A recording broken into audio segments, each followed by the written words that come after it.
Wow, and we're live, finally. Hey, welcome to Cocktail Hour, our listeners and our watchers. It's episode 106, and it's our infamous holiday special. Oh, yeah, you know you've been waiting for this all damn year. So, I'm Andy. And I'm Rev. And who else do we have? Colette Moody. Woohoo! I'm sorry, did you say something, Colette? What? Really? No. Really? You're going to yank my chain again? That's awesome. So, it just wouldn't be a holiday show without Colette, honestly. Just wouldn't be fun. I think we missed the first one, and every other one I think has been with Colette. Oh, Yep. is it? Huh. I could be. I might be lying. I don't know. Well, I think this is our third year, isn't it? Third year with Colette on a holiday show? I think it is. Oh, is it only 3? I thought it was 4. No, I thought we were 6 years, and we're only 5. So I don't know. I'm unreliable. That's awesome.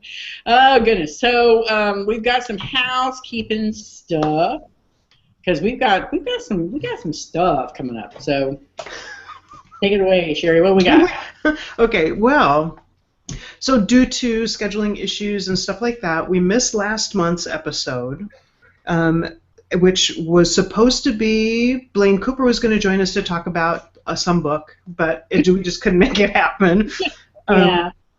So we still have to give away the copies of the Warriors Challenge and the Producers Challenge, the Without a Front duo from our show with Fletcher Delancey. So we chose the winner from all of the folks that left comments, and there were some great comments. Yeah. And the winner is Shay. Yay! Woo! So congratulations, Shay. And then, excuse me, I hurt my back again today. So I'm going to drink a lot and it'll be fine.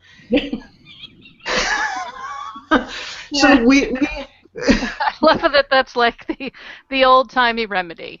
So That's right. I'm just going to drink liquor liberally, and then... So are you guys... What drink are you drinking? Well, funny you should say that.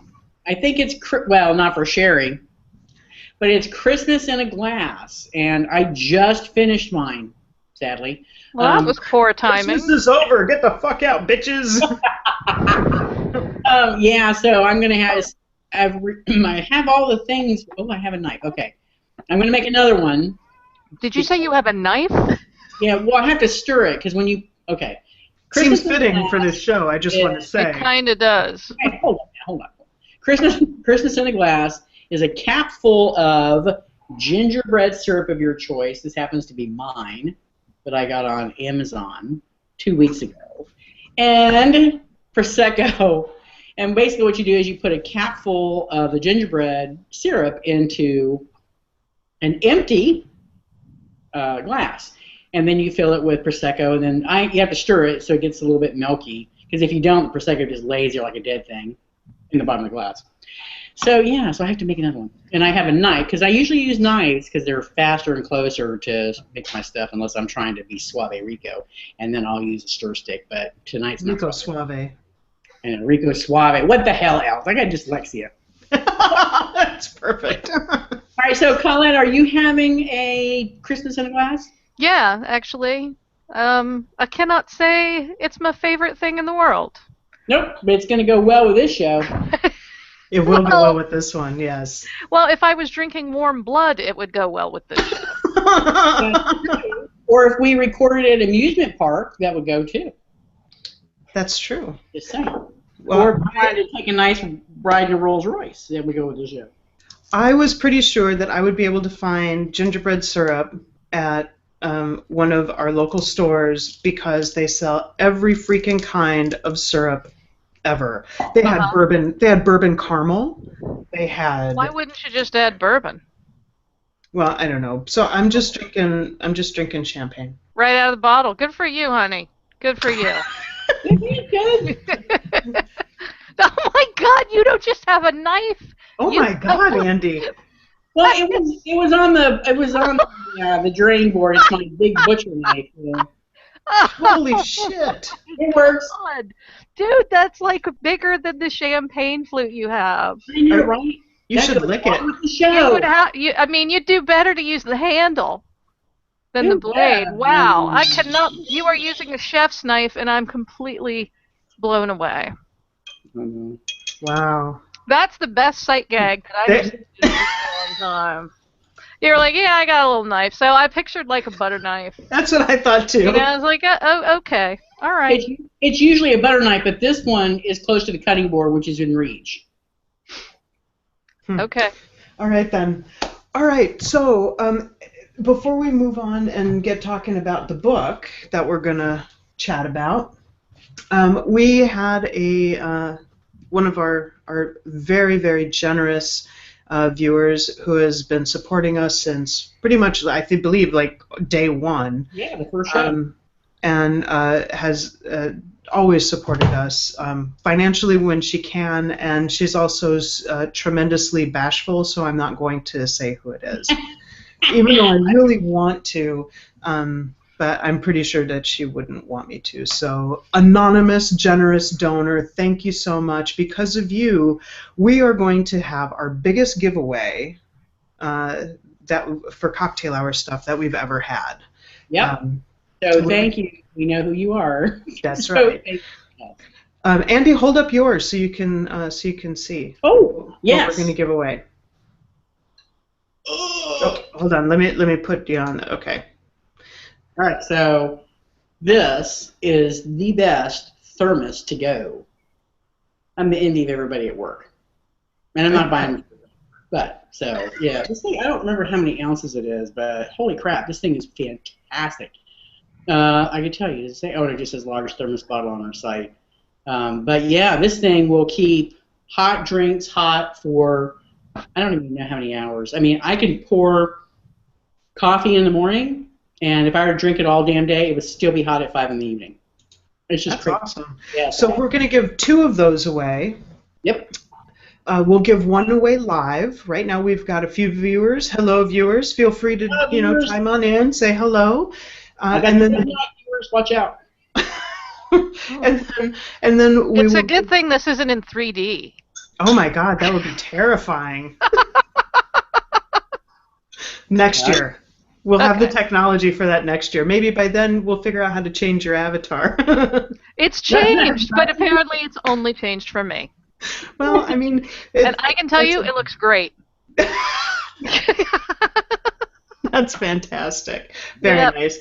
You know what, Colette? If you email it to me, I will put it in the. I'll put it on the show on the post. I'll feature it so that everyone can enjoy what you're seeing right now. Okay. All right then. Do you want me to do that now or wait? No. Wait. Okay. I don't want to take any chances. It's not an emergency. Okay. It is not. An avatar emergency. Oh, hello, Carol. Carol says 3D and that knife would be bad. It would be. Yep. It would be. I'm just thankful that I haven't licked that damn knife because things happen in my house that it just it's unexplainable. Like, oh yeah, that was so good. Yeah. You might need that. Somebody may want you to have that at some point. That ain't right. That is okay. So. Well, wait a minute. Let me ask you a question because there were 2 options for Christmas in a Glass. One of them was gingerbread. What was the other? The other was like I think it was cranberry. Which would have gone great with that knife. Yeah, true. All right. So for this show, we are talking about. Andy forced us to read this book. Did anybody actually read it, or did we just listen to it through Audible? I don't read anything with my eyes anymore. I just don't have time. Yeah, I listened to it as well. Yeah. But part of the draw for listening to it, let's say what it is first. So the book is called Nosferatu. It's by Joe Hill. Do you want me to go ahead and read the thing? Go ahead and read the thing. All right. It's kind of long, but that's okay. All right. Nosferatu is a spine-tingling novel of supernatural suspense from master of horror Joe Hill, the New York Times bestselling author of Heart-Shaped Box and Horns. Victoria McQueen has a secret gift for finding things. Hold on. Excuse me one second. I'm a little... For binding figs. Finding things, for finding things. Right. I needed to wet my whistle a little bit. Victoria McQueen has a secret gift for finding things, a misplaced bracelet, a missing photograph, answers to unanswerable questions. On her Raleigh Tough Burner bike, she makes her way to a rickety covered bridge that within moments takes her wherever she needs to go, whether it's across Massachusetts or across the country. Charles Talent Manx has a way with children. He likes to take them for rides in his 1938 Rolls-Royce Wraith with the Nosferatu vanity plate. With his old car, he can slip right out of the everyday world and onto the hidden roads that transport them to an astonishing and terrifying playground of amusements he calls Christmasland. Then, one day, Vic goes looking for trouble and finds Manx. That was a lifetime ago. Now Vic, the only kid to ever escape Manx's unmitigated evil, is all grown up and desperate to forget. But Charlie Manx has never stopped thinking about Victoria McQueen. He's on the road again, and he's picked up a new passenger. Vic's own son. Dun dun dun! So the reason that we all one of the reasons that we all went with the audiobook is because it is narrated by Kate Mulgrew. Yep. And It was awesome. I love Kate Mulgrew, and she'll always be Captain Janeway to me. But I had no idea that an audiobook could be, even one might consider this book maybe mediocre, but she drew those characters out and breathed life into them, and she did different voices. I just was enthralled by her entire performance. I really, really loved it, and damn, it was one of the best audiobooks I think I've listened to because of Kate's narration, not necessarily because of the book itself. I beg to differ, but... Okay, you can differ all you want. That's okay. Initially, I thought she was rocking it, but there were a few voices, well, two. There were really two voices that, like, halfway through the book, I was like, oh my god, I just want to jam pencils in my ears just to make her stop with those two voices. Those two voices were... Bing. I bet I can guess. Yeah. Okay. Bing. Yeah. And who was the other one? What's the chick's name? Nope. Dude. Lou. Yeah. Dude. I assumed that you were going to say the librarian. Oh no, she was okay. Maggie. With her bag of letters. So okay, so that's what the book is about. We can just start talking. Andy, why don't you go first, since you are our most learned person regarding this. Hey, wait a minute. Did you just snort, Colette? I did. I totally did. That is not right. Come on now. Shh. Well, go ahead. Prove me wrong. Be learned. Okay. All right. So first I want to start out by saying that if you decide to get this audiobook, either because the story may intrigue you or because the narration by Kate Mulgrew intrigues you more, you may want to listen to after they thank everybody in the credits, because Joe Hill actually comes on at the end and he talks about this book, and it's actually interesting. So there's that. And I decided today, I don't know why I just did it today, but maybe it's because of the show. But I decided, Wikipedia is my friend, and I do this every time we have a holiday show. I looked at Wikipedia. There was no dumping in the Hudson. But there was a surprise that Joe Hill is actually the son of Stephen King. Oh, okay. So you guys did not know that when you started this either? No, I didn't know until just a few minutes ago when Andy was telling me, and I was like, "That's bullshit," because Stephen King, said he gives this big endorsement. Joe Hill, well, you could have said, "My son, I'm a dad. I have to support him, whatever." I mean, I caught all the stuff about. I need him to move out, please. I mean, I listened to his thing, it was interesting. He was talking about, how they would read to each other, and it got me motivated to read with Micah some more. And and he said, his parents were writers, and Yeah. I didn't think anything of it. And Andy's like, no, his parents are Tabitha and Stephen King. I'm like, that's bullshit. I feel lied to. I feel misled. Oh my God, that's too funny. Huh. But I gotta tell you, I did not know about it until I was listening to it last week at work. And let me just say that I was very troubled in the office. Right? So I'm like locked in my office and I'm listening to this horrific story. And Kate Mulgrew was like in my ear, right? And like my coworker pops in and she's like, "Hey, I'm going to lunch." And I was like, and she's like, "What is?" I was like, "I'm sorry, I'm listening to the story." And she's like, "Oh, well, what is it?" And I was like, "Yeah, you probably haven't heard of it." And she's like, "Oh, Nosferatu by Joe Hill. Yeah, I have that book. He's Stephen King's son." And I was like, "What?" So that's how I found out. I found out last week, and I was like, "Oh, I'm such an idiot." But I knew, I guess, before you guys did, so I don't feel so bad now. Well, aren't you special? Well, I was so special that I almost shit my pants at work because, I don't think these are the kinds of books that I should be listening to while I'm working. probably. I don't know. I found it kind of, stress relieving. Stabby, rapey. It's, it's fine. Did you say rapey? Yeah. There was, whatever. So, I feel like we need to maybe have a little impromptu therapy session at this point. I always need an impromptu therapy Very session. concerned about your last comment. Ask Andy. I'm constantly something about something. Yeah. Well, So therapy. It's all right. that's true. It's true. So okay. So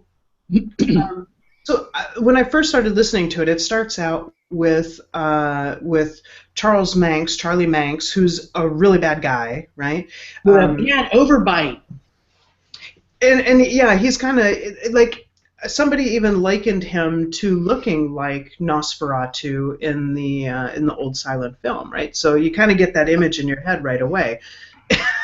Yeah, right there, Andy? Yeah, there's a moth or something in here. I caught him and now let him go. Uh-oh. Kung fu skills. And now it's personal. So the book starts out with a nurse taking care of Charlie Manx. He's been in a coma for like 10 years. He's totally non-responsive, and he like wakes up totally coherent and starts talking about her kid. And how didn't he say something like, "I'm going to take him to Christmas Land"? Yeah, he knows his name and he knows her name and the problems that the kid is having, all kinds of. And I found that stuff. a completely creepy scene, but I have to say that it was absolutely unbelievable. So she's bringing in like a nice fresh bag of hot blood, right, to attach to him, and there's the knife on cue almost.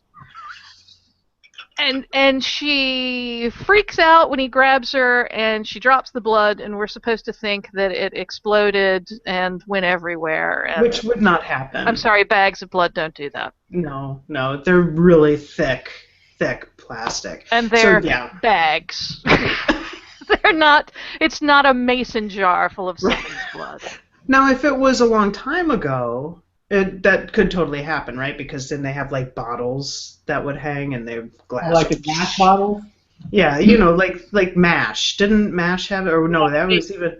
This one was a plastic bag, I'm pretty sure. It was because it was in the. Yeah, because it was in the 2000s. It was right? current time. Yeah. It was like 2008 or something. Yeah. But of course, no one believes this nurse.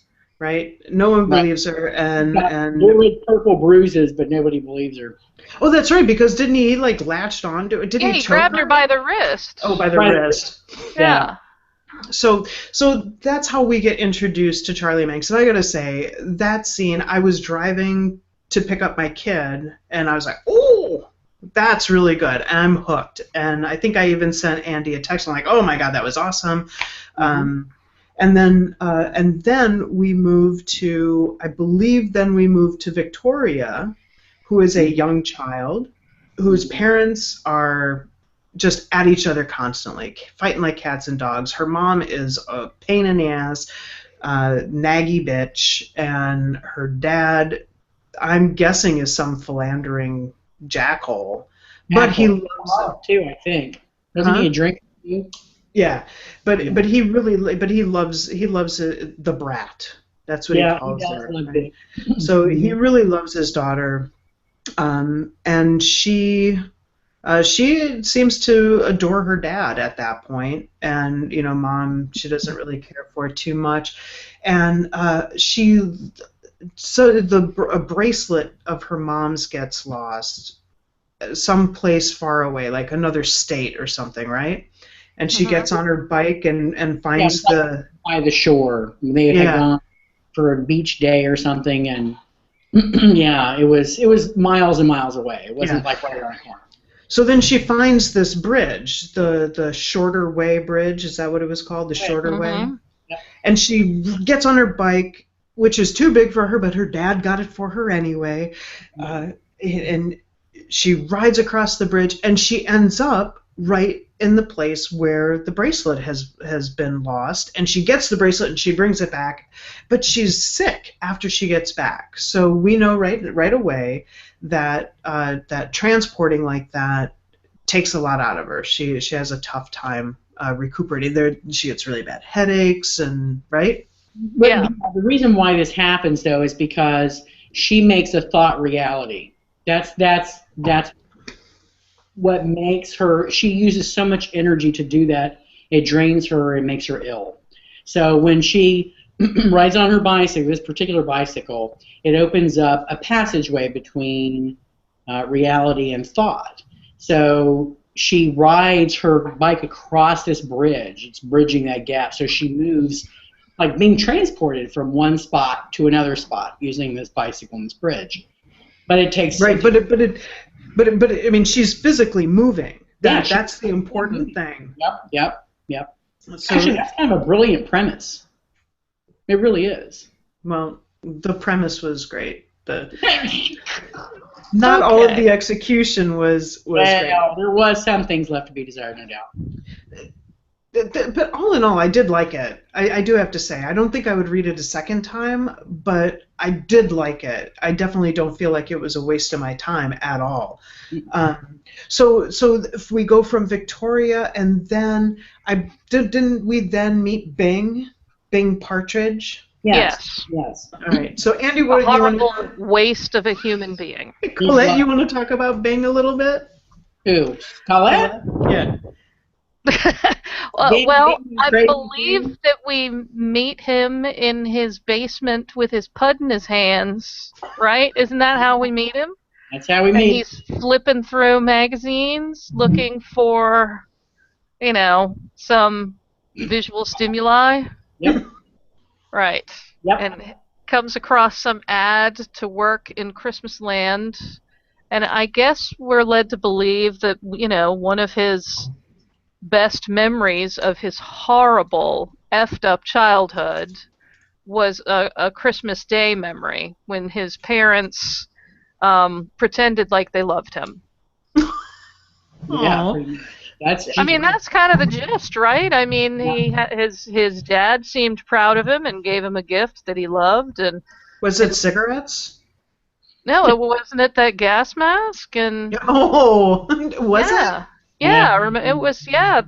His dad's some of his dad's tactical gear from the Korean War. Right.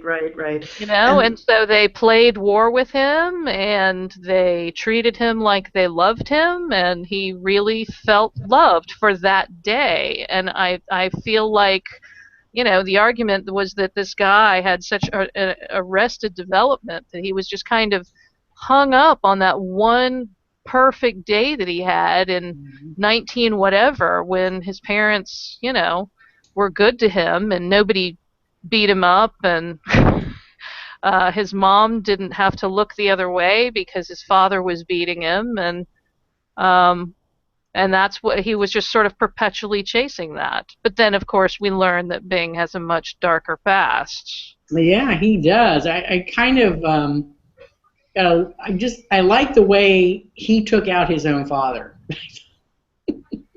I was like, I mean, I thought it was gonna happen. I thought maybe no, because it's too obvious, and then bang, it happened. I was like, oh, that's just awesome. Should we tell the listeners and watchers what happened?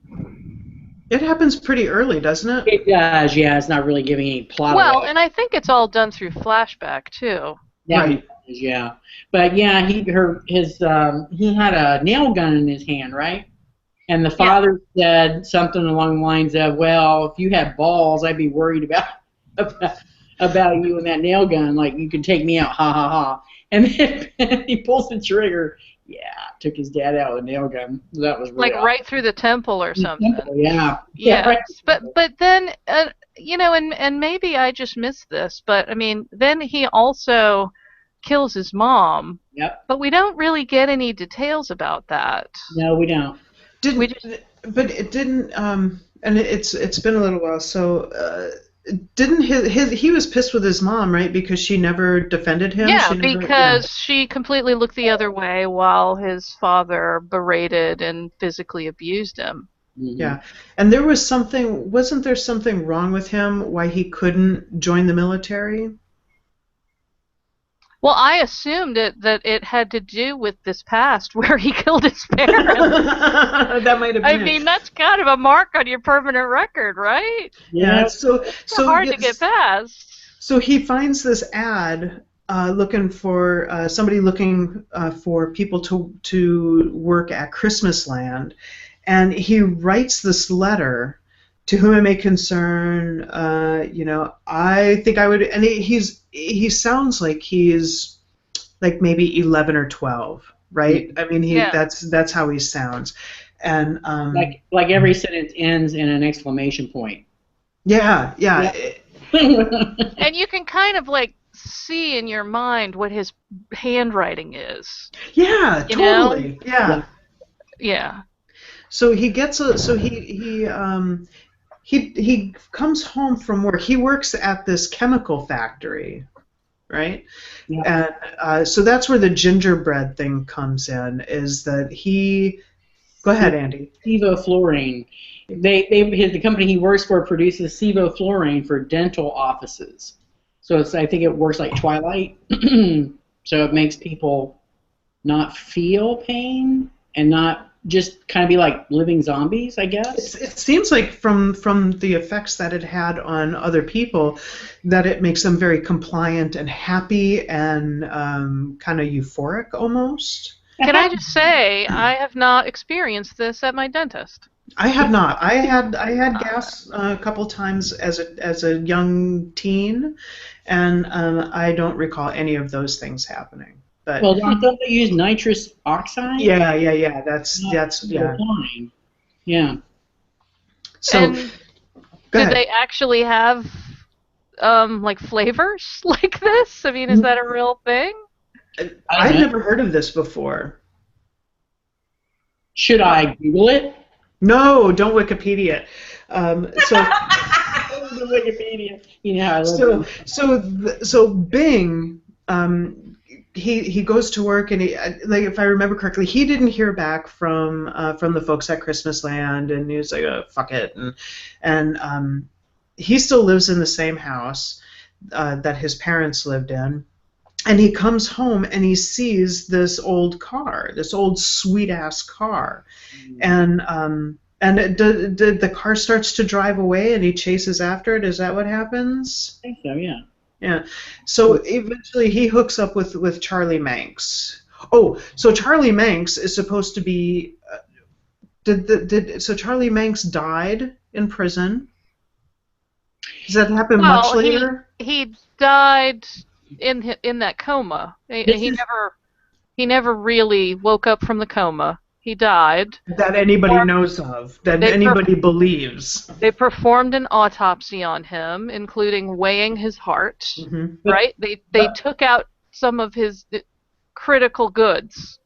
But they put him back. And then his body disappeared. Right. Yeah, this is not a linear tale. I believe when Manx meets Bing for the first time, it's before. Yeah. Before this, what was like the second half of the book when Vic McQueen comes into it. So this part, when he first meets Charlie, is before he is in the vegetable patch. Because that's, yes, so this is before. So, yes, this would have been, they first meet up early on in the career. Right, because, I mean, he wouldn't have been in police custody until he meets Victoria. Right. That's right. I forget. So Victoria, when she's she was a bit older. Her dad had moved out. Her parents had separated, and she gets on her bike and takes off and ends up in Colorado. And Manx is there. Manx shows up. There's this big fight at a gas station, right? And that's how Manx got taken in. That's right. Because he's pissed off at Victoria later because she caused him to be incarcerated and have that autopsy and all that nasty shit happen to him. So, yeah, there's a huge gap in this story, y'all, if they're listening, because you're not hearing about Vic's troubled youth. Yeah, go ahead, Andy. I'm sorry, because I remember all the big parts. Go ahead. Big parts, right. So, because of poor Vic's mother and father issues, father cheats, moves out. Vic is, and I think in her heart she really wants to be a good kid. She's kind of misunderstood, but she lashes out. So she's doing all the things that her mother makes her mother go nuts, thinking that she's like one of the worst kids ever. And so Vic actually goes looking for trouble on her bike, and this is how she finds Charlie Manx for the first time. And it's in, where the hell is it? It's in Colorado because that's where Lou is. That's where she meets Lou. Right. So, yeah, because Charlie Manx's home, his weird Christmas ornament festooned home. That's not the House of Sleep, though. That's a different place. No, the House of Sleep is Bing's house. Is Bing's house. Right. Right. So, the big Roach Motel where people check in and they don't check out. Before we go, you know what? Before we go any further, we didn't really say what Christmas Land is. Christmas. Yeah. Okay. Remember how we were talking about the Shortaway Bridge?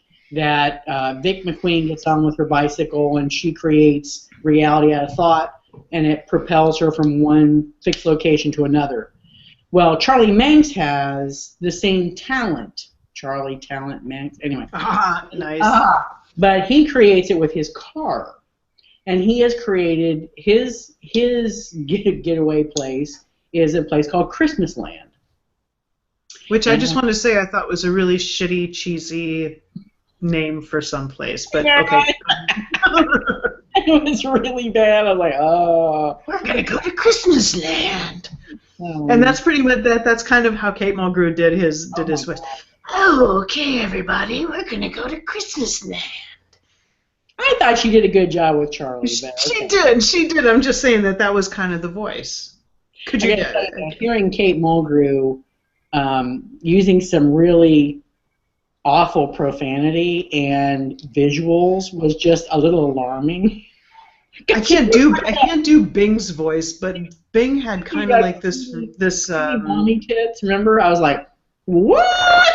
Some of the stuff that Bing said was off the wall, and I can't do that voice. Can either of you kind of do like a Bing voice? Trying to kind of remember. I mean, to me, it was just it just kind of sounded like a bad American accent. Like, all the R's were really exaggerated. Oh, Mr. Manx. Oh, that's good. Right, exactly, that's it. I'm sorry, Mr. Manx. I didn't mean to do anything. I didn't mean to get you shot in the head, Mr. Manx. Right, super annoying. Yeah. Yeah, I mean, to me, it sort of sounded the way a non-American would put on an American accent. So. All right, well, so go ahead, Andy. Talk about Christmas Land some more. Oh, well, Christmas because Sherry loves it so much. I do. I think the concept of Christmasland is really interesting. Where well, you go ahead and say it, but I thought that the concept of Christmasland was interesting. I think the concept was really interesting. I mean, it's perpetually snows, there are white reindeer, anything you'd want at an amusement park, cotton candy, all the things you want to eat as a kid, fried food. Everything is available in Christmasland, and it's populated by nothing but children. If adults, like, say, Bing, for instance, get invited there, it's only for the entertainment of the children, where they play things like Scissors for the Drifter. Scissors for the Drifter is my favorite game of all time. I don't know how you play it, but every time she said, let's play Scissors for the Drifter, I laughed my ass off. I don't know what that says is wrong with me, but I was like, I want to play Scissors for the Drifter.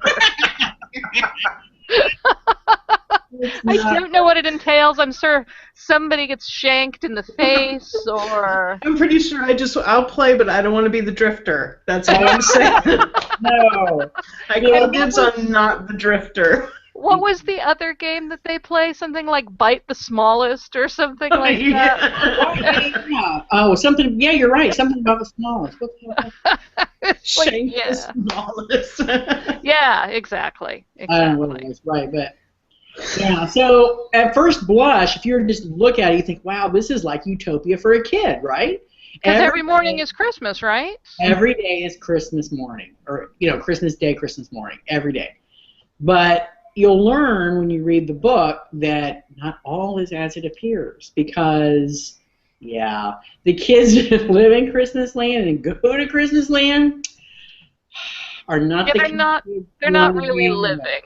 No, they're not. And so we've gotten through. Oh, hello, Dusty. We've gotten through the Vic's childhood. The tail going around, and we've gotten to her teenage years, right? Mm-hmm. You talk. I have to close this door. Okay. So you want to take it from here? Sure. I have no idea where Sherry was going with that, but I think she was just kind of going to give a recap. Yes. From that point on. Wait. Yes. So at some point, Vic does ride through the Shorterway Bridge, and she comes out in Iowa. Oh, wait. No, wait. Nuh-uh. Yeah, she does that as a preteen. Yeah. Does she? Oh, so that's right, because she meets Maggie, right? Right, at the Here Public Library. Right. Right. Maggie is a Scrabble champion. With a terrible stammer. Terrible. Yeah. You're the brat. The tiles told me that the brat was coming. So just like Charlie Manx has his way to transport from one place to another to get answers to things, and Victoria has hers with her bike, Maggie has hers with Scrabble tiles. She sticks her hand down a bag of Scrabble. Bag's only about this big, but her hand disappears down in this bag getting tiles. And at some point, poor Maggie, because the talents that all of them have take something away from them every time they use them. And so we find out Charlie's is, I think, empathy. I think it takes all his empathy. Vic, it gives her these terrible headaches. And makes her, cry tears of blood. Nothing major. Tears of blood, yeah. And Maggie, what the hell? Maggie's stammer gets worse. Maggie's stammer gets worse, and sadly it gets in the way of her tiles, so her tiles start mouthing back, which are really cool. So she'll stick her hand down the bag of tiles, she'll bring them up, and they're all F you, F you, F you, F you, F you. And that was Maggie's thing, she's got earrings with F and U, for her, that's her thing. So Vic comes across these other folks who share in the same thing. Well, those other two. I don't think there were any others, were there? No. So she goes to here, and then Iowa, and she meets with Maggie. She goes back home, and then and through all of this, she's having a lot of turmoil with her parents. Eventually, there's something happens, and her father's just out of the picture. Well, and at some point, she loses her bike. Yeah. Doesn't she lose her bike from Iowa? Yes. So she's not able to take the Shorterway Bridge again, and, you know, after however many years, she just sort of forgets about it because, you know, what I thought was an interesting concept of what she's going through, because, I mean, this all sounds fantastical and crazy, and you would think, you know, how would somebody deal with this? But ultimately, she ends up convincing herself that it's all imagined, that none of that stuff really happened, that she was never in Iowa, and she never met Maggie, and she found her mother's bracelet. She didn't find her mother's bracelet 2 states over at the pizza place that they were in, you know, 9 hours ago. She found it in between the car seats. And all of those things on her bike was just a strange mental activity that she engaged in as a child, and that she grew out of it. And really, it's because her bike is gone. And she gets involved in drugs, right? And drugs and alcohol, and she ends up institutionalized. Yeah, but that's after Manx. That's right. So how does she get to Colorado if she lost her bike? Okay, so she has this huge fight with her mom, and she decides that she is going to leave. So she tries to contact her dad, who she hasn't seen in however long, and he's like, "Yeah, you can't come here," because he's got a new girlfriend, and Vic and the new girlfriend do not get along. No, like Vic attacked her or something, punched her or something. Or something at her head. Yeah, I think she threw something and it hit her in the eye or whatever. Whatevs. She actually ends up back at the house, and she kind of sneaks in while her mom is upstairs freaking out because she's missing. And when she goes down into the cellar, she finds her old Raleigh bike. And she takes the Raleigh bike, just sort of like, yeah, I'm going to get out of here. And she finds the Shorterway Bridge. Yep. And that's how she ends up, I believe, in Colorado. Yeah. With the Shorterway Bridge spits her out from New Hampshire. She ends up in Colorado, and there she is at Charlie Manx's house. Right, because wasn't her action when she got on that bike, she was like saying, well, you think I'm bad news or something, I'm going to go looking for trouble, I'm going to go get in trouble. And I think isn't that, and when she got on the bike, whatever, took her to Charlie. So it was like the biggest amount of trouble she ever got her ass in right there. Right. So then there's this interesting. No, I was just saying that when she goes to Colorado, there's this big Charlie Manx shows up, and she's telling everybody, you know, this guy captured me, he raped me. Oh, because she ends up in his house. She ends up in, but she wasn't in his house. Okay. How long has it been since you listened to this? Where was she? So she ends up she didn't go to Colorado first. Okay. She ended up in the house and in the dumbwaiter. Okay. So that's gonna make it all right. All right. So she ends up in Colorado. She gets spit out on his lawn. Charlie Manx sees the bridge, if you recall, and like throws her bike into the bridge. She sees the Wraith parked in the garage with a little kid in it, and she's trying to get the little kid to get out, and he just keeps saying, I can't leave. And that's when she notices that he has like fish hooks for teeth. And that's right. That's totes normal, right? That's fine. And then that's when the little kid squeals on her and tells Charlie Manx that she's there, and then she ends up running into his house, there is a chase through his house, and then she lights the house on fire. Right. Yep. I remember the house going up in fire, and her being like she's trapped in the house. Uh-huh. And then she ends up in Colorado. This is all in Colorado. Oh, it is? Yeah, Charlie Manx lives in Colorado. I was driving during this part. I may have missed a bit. Okay, so she ends up in the gas station with this bunch of strangers who she doesn't know who they are, and she's like, "Oh my God, Charlie Manx is coming after me. He had me locked in his car." Didn't she say that he had raped her? Okay, Yeah, so yes. Okay, well, so she escapes the burning house, and she is sprinting away. It's a very remote area in Colorado. And she sees this guy on a motorcycle, and she hops on the back of his bike and tells her that he needs to run because there's a crazy old guy chasing her, and he's trying to kill her. So they stop at the first place that they can, which is a gas station. And I think more of what happens is that people fill in blanks, right? So it's not like she's like, "Hey, everybody, that dude just raped me." Everybody's like, "Oh my God, what happened?" And she's like, "Well, I'm from New Hampshire." "Well, how did you get here?" And she tells the truth, which is, "Well, I don't know. I don't remember coming here." And everybody's like, "Oh, he drugged you in New Hampshire and drove you to Colorado. So he kidnapped you." And she doesn't disagree, because if she tells them, "Well, actually, I just rode over my magical metaphysical mind bridge, and then I let myself into his house and lit it on fire," that's probably not going to end so well for her.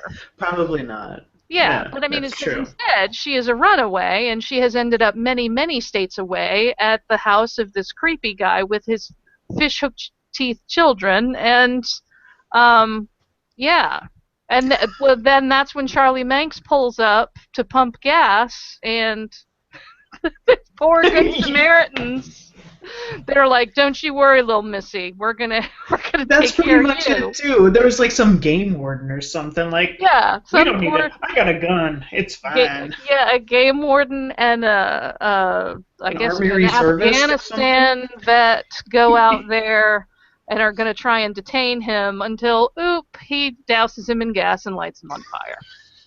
Yeah, the country rude took him out. Yeah. So eventually, we're almost out of time. So eventually, Victoria gets out of institutions, and she and the dude on the motorcycle, Lou Carmody. I love Lou. I love Lou. Lou was one of my. Lou is probably my favorite character. He was my favorite character by far. Yeah. Mm-hmm. I just wish he would have had I wish she'd have done a different voice for him. Oh, she did fine with Lou. Come on now. Lou was a geek, and every time that they made Kate Mulgrew talk about Star Trek, I tittered. I know, right? Me too. It was awesome. Dude, I'm a brown coat. Hilarious when they were talking about their brown coats. I'm a leaf on the wind. And I love that. I'm gonna order a salad. I'm gonna start. I have a Big Mac or whatever the fuck it was he ordered. Oh my God, it cracked me up. So I'm gonna have a salad. So Lou has really bad health problems, and he has bad health problems. We skipped a whole bunch. We skipped a bunch of stuff. So Lou and Victoria. I have to say, this is the worst synopsis ever. I know, we're doing a terrible job. We're just like jumping all through, because not only does the book naturally jump through time, but we have told everything completely out of order. And it's like, oh yeah, I remember when she was 6, and we go back and fill that in. And then it's like, well, then later, when she's 68 and she is decrepit, oh God, we're all over the place. We're all over the damn board. So Victoria and Lou end up having a kid together. They don't stay together because Victoria's got all kinds of issues with she's locked up in the oven. Yeah, but she's. part of that is because, the Well, I dead think fishhook teeth children are calling her on fake phones. Right? Dude, you right. would need to lock me up too. She's got a lot of problems, but they're not her fault. She tries to deal with them by like Colette said earlier, denying that any of this happened because it's crazy. So she assumes that she's crazy. The doctors all tell her she's crazy. She takes her meds. She stays in institutions.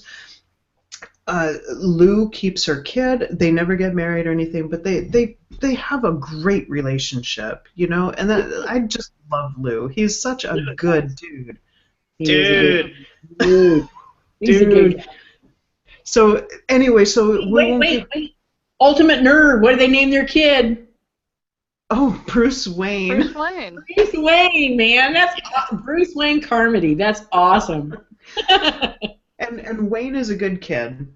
Yeah. Wayne is a good kid. He's got some, he lives with his dad. He's got some issues with his mom. He wants to love his mom. He does love his mom, but she can't be counted on. And she is the first one to say, you can't count on me. I might be crazy at any point.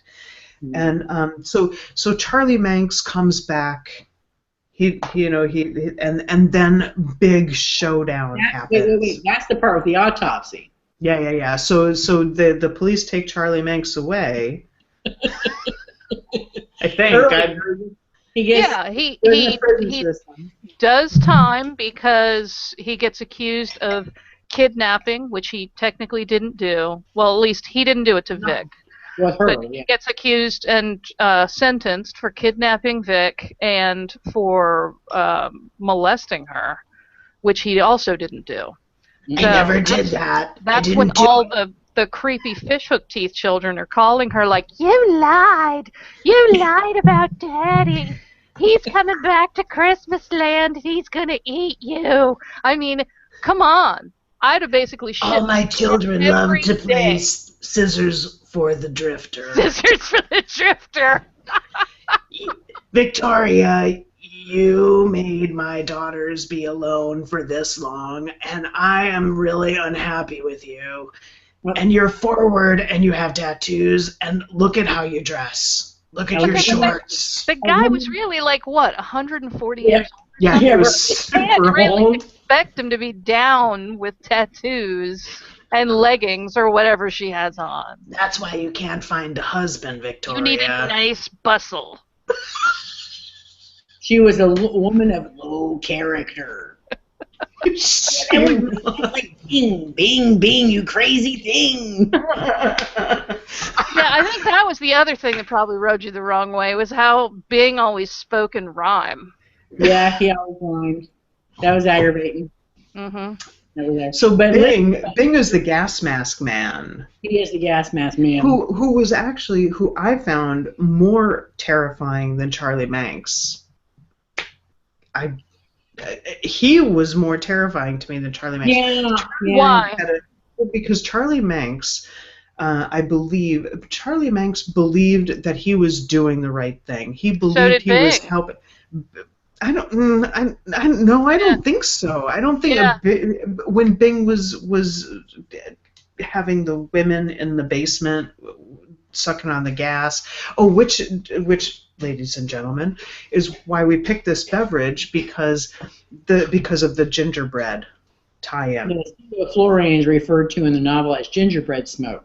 Right, because it has a gingerbread smell. Just so you guys know, so I Googled sevoflurane. Yay! And it says Wikipedia? the strong odor of the agent can be partly obscured by using scented oils or flavors in the face mask to increase acceptance. Oh. So that's kind of bullshit then, because it just smelled that way no matter. And there was like a canister in the car that, remember when Bing was trying to spray Wayne's face with that? Oh, because Wayne gets kidnapped, y'all. That's what Sherry's referring to. Oops. Okay, before we wrap up, we have 5 minutes. We have several viewers. And we have ignored. And we have a thermos to give away live. So as it stands right now, Carol, you are the winner. So we've got 5 minutes. Let's see how many questions and comments we can get in, and we'll go from there. All right, cool. So, all right, let's kind of cut to the chase. I don't Good think luck we can with that. play. I don't think we can play the game. No, I We don't think could play Scissors for the Drifter. Yeah, we can play Scissors for the Drifter. I got to tell you, I didn't. I didn't pick out a best line ever, but I got to tell you, hearing Kate Mulgrew spew profanity was my best line ever, because she was saying stuff about creamy mommy tits and fuck you up the ass, and I'm like, hot again? I'm like, what? Get out of here! That didn't really impact me because I'm used to her being red on Orange is the New Black, and come on, some shit goes down in that prison. Yeah. I left off at episode 7, season 1. That was it for me. I couldn't. I didn't make it through the end of season 2, and I didn't watch any of season 3. Oh my god, the end of season 2 is amazing. I think it was like 2 episodes away. Oh, you missed it. All right, well. So back to the story. It had a very climactic ending. Well, the very, very, very end wasn't, but there was a big showdown between Vic and Christmas Land. And Vic, it turns out to be like this amazing motorcycle riding badass. Yeah, I completely appreciated. I'm in like, short yeah, shorts. let's do this. Let's have the mom be the badass who rides into fucking metaphysical Christmas Land and blows shit up. I know, right? Let's do this. She had her backpack of info. She was fucking. Yeah. She was on a mission to get her son That was back. awesome. It was awesome. Yeah, I mean. Sorry, everybody, we just blew the ending for you. No, we didn't tell you how really it didn't. But that's actually not true. That's actually not we true. really didn't blow the ending there. But so I mean, so did you guys like the ending? I did. Yeah, absolutely. I mean, I found it satisfying. Definitely. Yeah, I did. It was good. Even though there were some parts, I mean, it wasn't perfect, but it was really good. I mean, it was really good. Oh, I'm not going to read it again. I'm just not going to. Okay. All right. Fine. So I'm looking at my review. Since we're not playing the game, what was your favorite part of this book? The end with the badass thing, the badassery, Colette? I think so. Yeah. I think mine was later. All the stuff before the epilogue, I think the big showdown stuff was probably because, I get really tired, particularly. Okay, so did you guys hear that this has been optioned to be either a movie or a miniseries?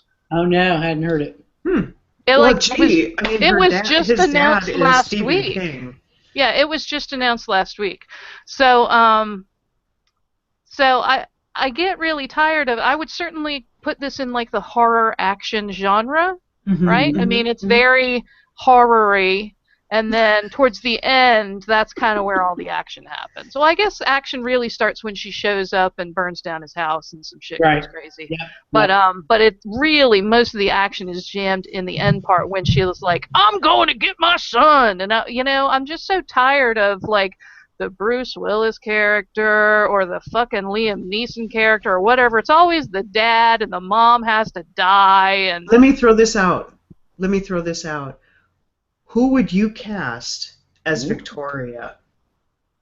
I don't know. Charlize Theron? No. No? Somebody younger, I think. Who? Somebody younger. I'm going to tell you who I pictured in my head, and I don't even know her name, and I've not really watched a show, and I don't really like her very much in this show, but this is who I saw. The woman who plays Emma in Once Upon a Time. I don't know her name, but just the blonde, badassy kind of person. I don't know what. I'm gonna go look her. I'll look her up. Okay.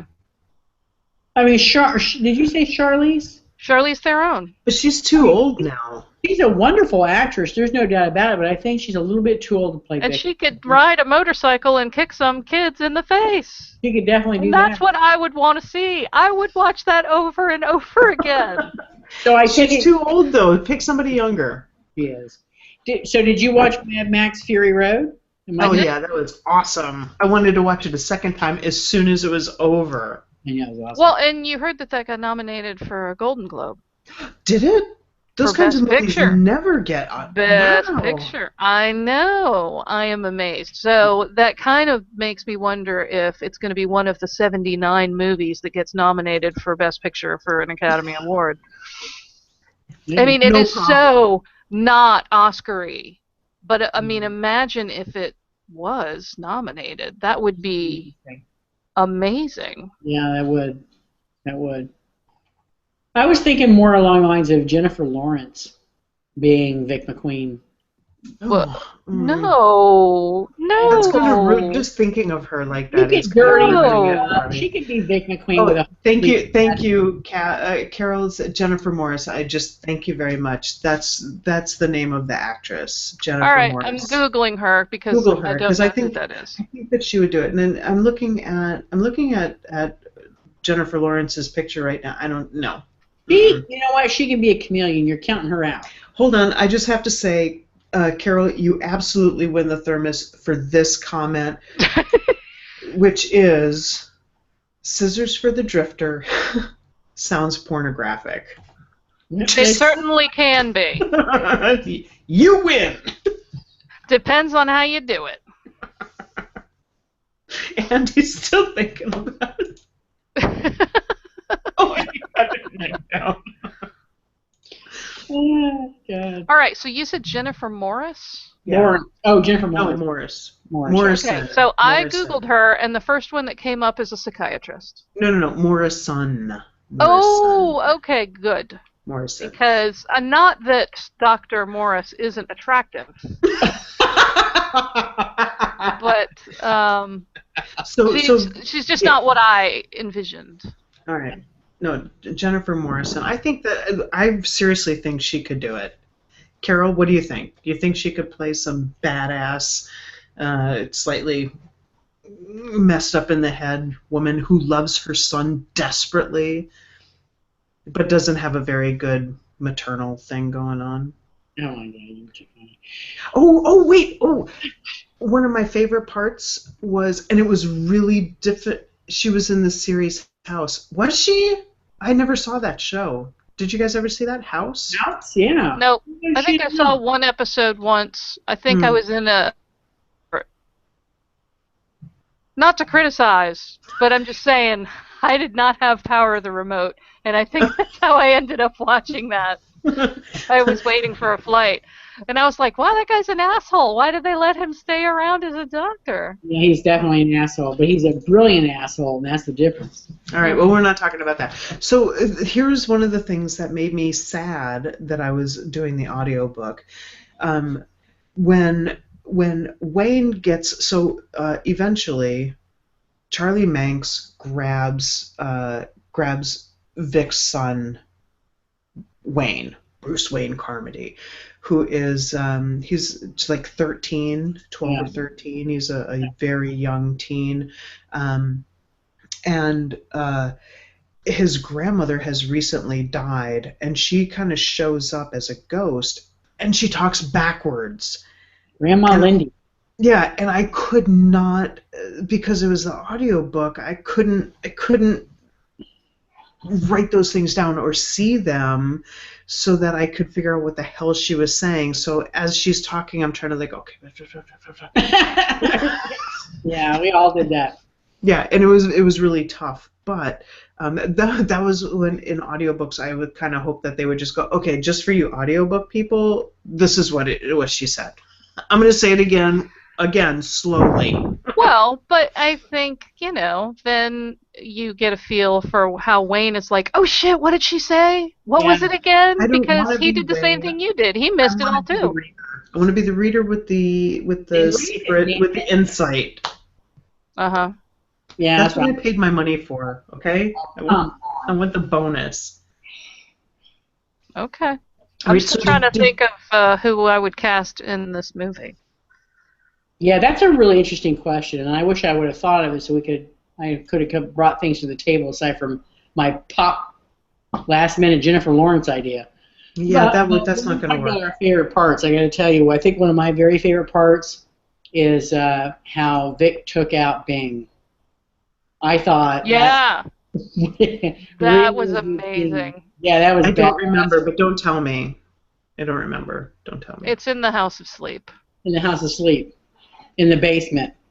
I think. Oh, I remember how all that went down though. That was. Oh yeah. I remember now. Yes.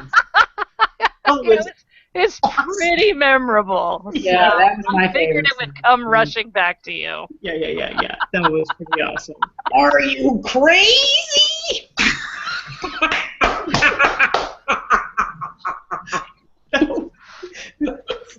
That was really good, Andy. Congratulations. That was really good.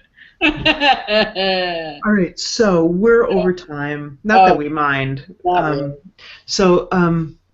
Bottom line, I think I was the most critical of the book, and I still recommend it. If you like kind of horror-y type stuff, not horror-y, but kind of horror-y. If you like horror-y type stuff, that's a completely different topic. Totally different. This is definitely worth your while, and if you just happen to kind of like Kate Mulgrew, like I never watched Voyager, I don't really care about Kate Mulgrew, but she did a great job with all of the different voices that needed to be done.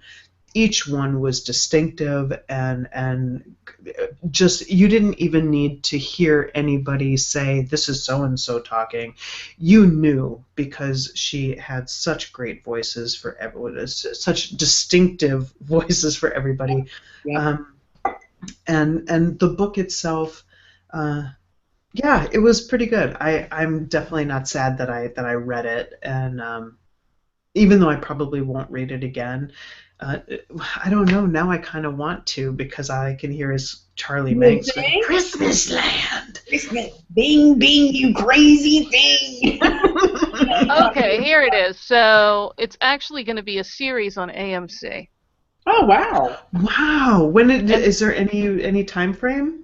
Well, the news just broke yesterday. Right? Today's the 12th? Yeah, yesterday. I've got an article up here. So I guess this is kind of supposed to be their new Walking Dead. Really? Oh, they're gonna fuck it up. Yeah. So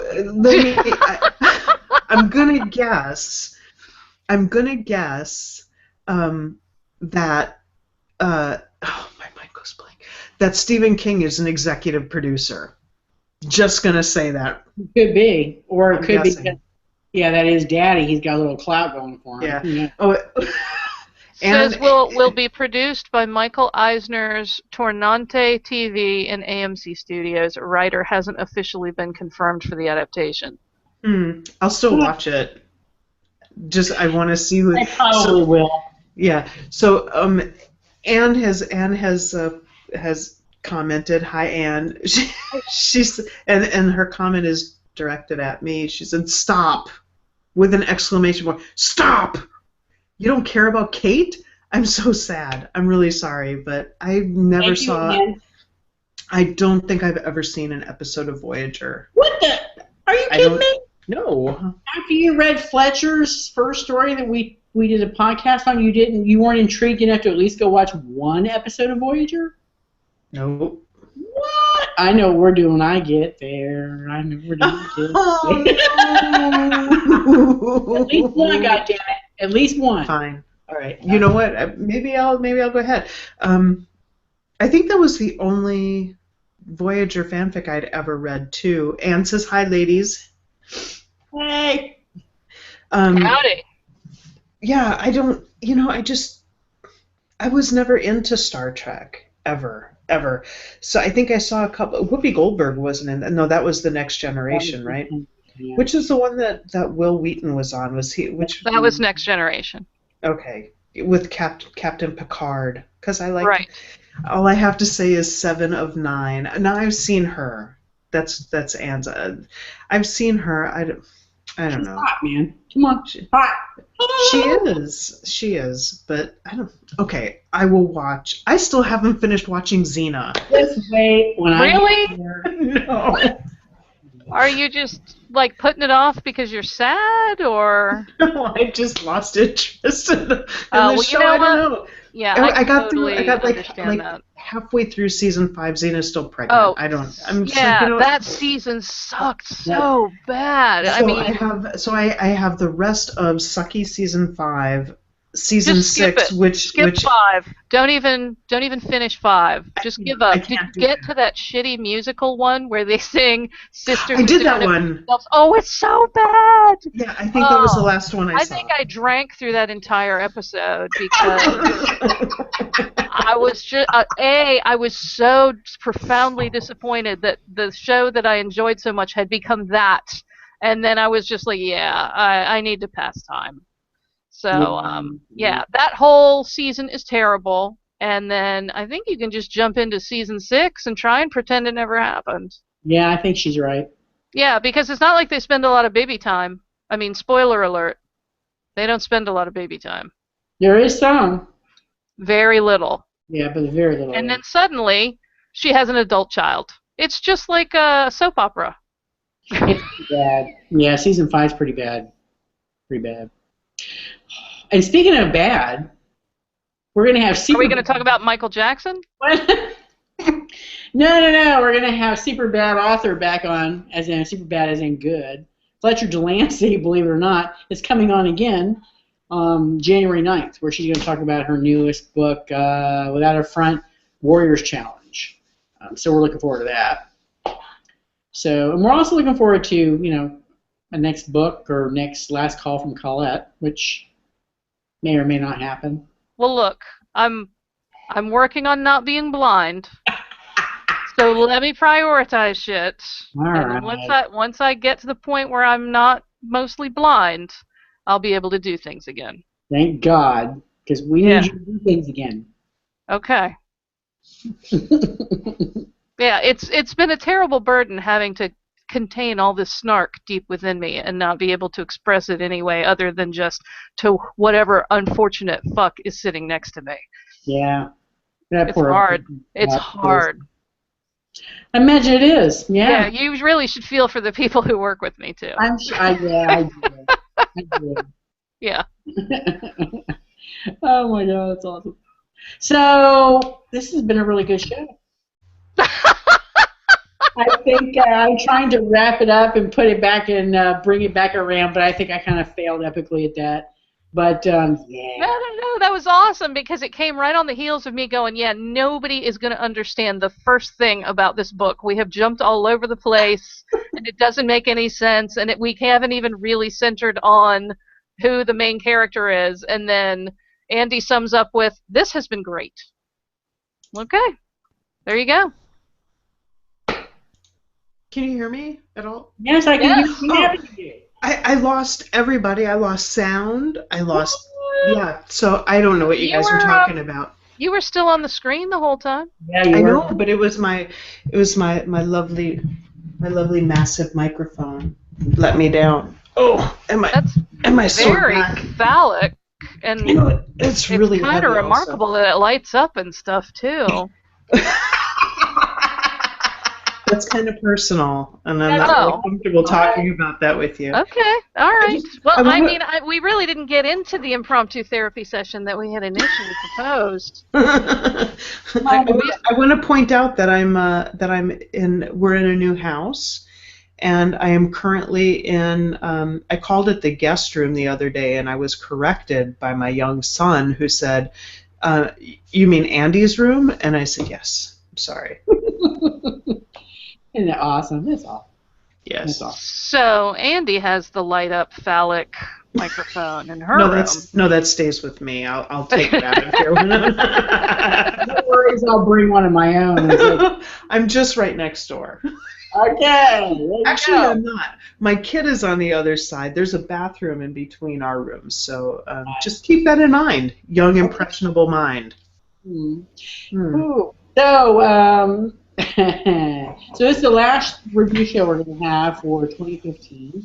I think this is it for. We don't have any. Do we have any conversations at the bar scheduled this month? No. No. We're done. So this is pretty much we're done for the year, which is kind of sad, but kind of good because December's fraught with peril between shopping and cooking and people visiting, and it's a lot to do in December. There it is. So let's see. So, what are some of the things that have happened this year? I know that I know that a lot of us have been affected by the passing of Sandra Moran. And I know, Andy, you've struggled with that quite a bit. There have been good things that happened this year. Oh God! Please name one. I know I can't think of a single one of them at the moment. Colette has struggled with health issues. With everything. which might be. I'm still trying to get over my 2014 health issues, and then my appendix went tits up on me. So that was awesome. Yeah. The hell are you paying for? Jesus. I don't know. I think maybe once a year I'm just going to shed an organ. And I'm just going to call it, this is me rolling lighter.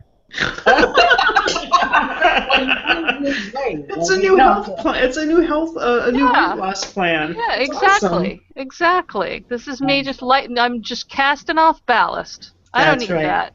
That's right. And Carol, you're absolutely right. My new house is a good thing. I love this house. I love this house so much. I've never felt so good about any place that I've lived in my 47 years. This is it feels good. It's a nice place, and I can't wait to share it with my dear friend Andy when she comes out to visit us next month. Wisconsin in January. You'll be fine. You may never get out, but you got your own room. Oh my God! You're gonna have to buy a coat, Andy. I have coats. Don't worry about it. I don't think you have a coat. I do. Really? But here's the thing. The garage is attached to the house, and we will only be going places we will probably not really leave the house. We will go. I'll go get Andy from the airport. We'll drive into the garage, into the house, and then I'll drive Andy to the airport. You are not right. Not right. I'm not a fan of winter, although it's like spring, so it's fine. I just want to say we have a comment from Anne. Yes, Anne, what's up? So happy to discover y'all in 2015. Looking forward to great shows in 2016. I'm really happy that you found us too, Anne, because I really like you a lot. You're a nice person. And it's, oh, God damn my back. It's not just the champagne talking. I'm jealous, man. I'm out. All I got is syrup, and I'm not chugging that shit. No. I dare you. I dare you. No, don't do it. Oh, so since we're already over time, and, who gives a shit? I finished a horrible book today. It was terrible. A mainstream. But you finished it. I did, and you know why? Because I challenged myself to read 80 books this year, and I'm only at I finished it today, so now I'm at 75. I'm not going to make my goal. Oh, you only have 5 books left. You can do it. It's the 12th. Anne says, remind me to send you more bubbly. Andy, Anne's going to send you some booze. Or, Anne's not that far away from me. Anne, you should drive up. Yeah, drive up. Drive up for the party in January. I'm actually kind of serious. So if you get Colette to fly in too. Oh, Colette, if you would come for our party, it's our 29th anniversary. Mm. And Cab, it was the book that you liked. Cab says, what was the bad book so we can avoid it? It was called Snakeskin by C.J. Lyons, and Carol gave it 4 stars. It was terrible. It was horrible. I challenge you all to read it. I think you can get it. I actually paid money for it so I could get the audiobook. It was terrible. Okay, so in In 20 words January, or so, what was terrible about it? I can do it in one. Really? Everything. Oh, wow. Yeah, that's not. Okay, so this is what it was about. It was about an FBI agent who's also a wife and mother, who is she works abducting child predators, or trying to capture, to get bring child predators down, child porn. Carol says, "Hey, I was much younger when I read that." So it was right before your last birthday, I'm assuming. And it was just the whole thing was there were no believable characters, no likable characters. None of the situations were realistic. It was just a bunch of bullshit. And so there. Damn. Yeah. All right, then. Anne wants to know if we have an extra guest room or do I need to share with Andy? Maybe you should just let the two of them work that out. Whatever you guys want to do is fine with me. Bring the bubbly. I don't know. All right. And then everything else, Falls in you can place. just work through it as it happens. I just want to remind everybody my kid is on the other side of the wall. That's all I'm saying. But there is a Radisson like 4 minutes away. You are not right. Not right.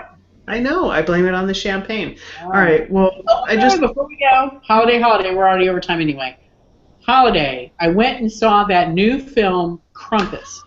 Did you guys see the trailer for that? Yeah, Wait, it looks terrible. you mean but in a Krampus? really good way. Krampus. What? Krampus? Have you not? K-R... It's with Toni Collette, and Toni she's in Collette. it, and who else is in it? It looks like it's supposed to be like a happy home for the holidays, but then it's a horror movie. Krampus. Krampus. Yeah, you have combined that that horrible, like Nordic folklore demon. You're right. With a crumpet, which is like a British food. Anyway, So I went and I can tell that you loved it since you don't even remember the name. Toni Collette was the standout performance of this show, this movie. And I got to tell you, it could have been so wonderful. It could have. But it sadly wasn't. It fell flat at every turn. Was it musical? No. I want it to be musical. No. I want him to come and take children and sing about it. That would have been better. It would have been better. Yeah. I say we give it a couple years, it'll probably be on Broadway. It might be. That just seems to be the general theme of things. Fucking Color Purple is a musical. What the fuck? I saw it. It was here. I saw it. So clearly, we can write songs about anything. I think we should make Cocktail Hour the musical? what? Cocktail Hour the musical? I think that would be fantastic. But I was thinking more along the lines of The Seduction of Moxie. I think that would be that would be awesome. the musical. That would be fantastic. Off Broadway. Well, I mean, you could actually just do it with all the music that's mentioned in it. Because, I mean, Moxie is a singer, and there are a lot of songs from the 30s that are mentioned that I couldn't put the lyrics of in the book because it costs money. Yeah. Well, I think you should work on that. And speaking of your books... Yes. But you know what oh, wait a minute. You could... I just thinking out loud because I'm drinking. If you wanted to turn it into a play, you'd have to get your publisher to approve it, wouldn't you? No, I don't think so, because I own the copyright. Oh. Do we know anybody who's watching or listening right now? Do you know any Broadway people? Let us know. You know who knows Broadway people? Probably is Susan Maher. I know. She's always Broadway in it. That's a Broadway chick. I gotta tell you. Every time I turn around, she's posting something she saw. I'm like, what the hell is that obscure thing she's watching this time? What the hell is that? I'm pretty sure that The Seduction of Moxie would be awesome. I think, honestly, all kidding aside, I think that would be a fantastic Broadway play. No kidding. Who would you play as Moxie? Smokey Bender? Oh, Smokey Bender! Who would you cast as Smokey Bender? Oh, I don't know. James Franco. He doesn't have a very large role. Neil Patrick Harris. It would just have to be somebody who's pretty limber. Yeah, Neil Patrick Harris. Okay. But who would be the Julian? I don't know. I mean, all right. So here's your question for the second thermos. Who would you cast in any role for Seduction of Moxie the musical? Awesome. Love it. I think that's awesome. All right, then we should wrap it up because I need to eat. I've drank almost an entire bottle of champagne by myself, and I haven't had dinner yet. So maybe I'm just you should saying. go eat a crumpus. I totally should. You know what I found today? Are violets. Oh my god, I love these so much. My friend Erin said they taste like grandma's. Which yeah, I mean those were candies like from the 20s. They're delicious, and I can hardly find them any place. But I found them today, so I bought 5 of them. Mm-hmm. Can you smell? A specific, not smell-o-vision. Peppermints? What are they? No, they're violet flavored. Yeah, they taste like they. What the fuck does violet flavor taste like? I'll save a pack for you. I bought 5. I'll save a pack for you. Do you? Well, I mean, it's floral. They taste like violet smell. Have you ever had a bottle of creme de violet? Didn't you buy some of that for something that I didn't buy? I have a bottle of creme de violet that I smuggled in from Los Angeles. Because I live in the sort of Third Reich-y state of Virginia, where the state completely controls the distribution of alcohol. And if the state decides that it doesn't want to carry it, it's not going to carry it, and you can't order it. Listen, excuse me while I just continue to smell this because I love it. It smells like sachet, or somebody's. Was that a cachet? I don't know. Pillow. Yeah. There's that little thing that goes in your drawer. Yeah. A sachet. You were right. Yeah. It smells like your grandma. Movement. If your grandma is in your drawer, I am a little bit concerned.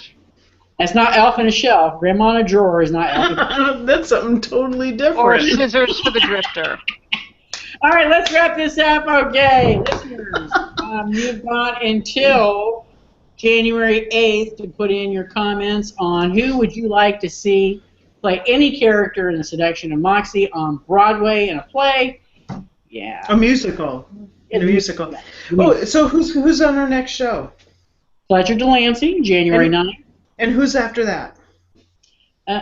Well, I didn't look that far. You never usually have me look that far. Anne McMahon. Anne McMahon's coming to talk about her new book about Backcast, which is available on audio right now. Oh, good, because that's how I'll get it. I know. I got my signed paperback for the cost of a donation to Lambda Literary in Sandra Moran's honor. I got that in the mail, but I'm going to get the audio because ears. But I did read part of it. Wait a minute, I did read part of it with my eyes, and it's very funny. Well, she's always funny. She is. She's always funny. And on that note, I've enjoyed our holiday show. Thank you, Rev, for being you, and thank you, Colette, for coming on and being such a good sport and contributing, because we love you. Next time, it looked like you were going to roll your eyes there for a second, and I wasn't really sure where you were going with that.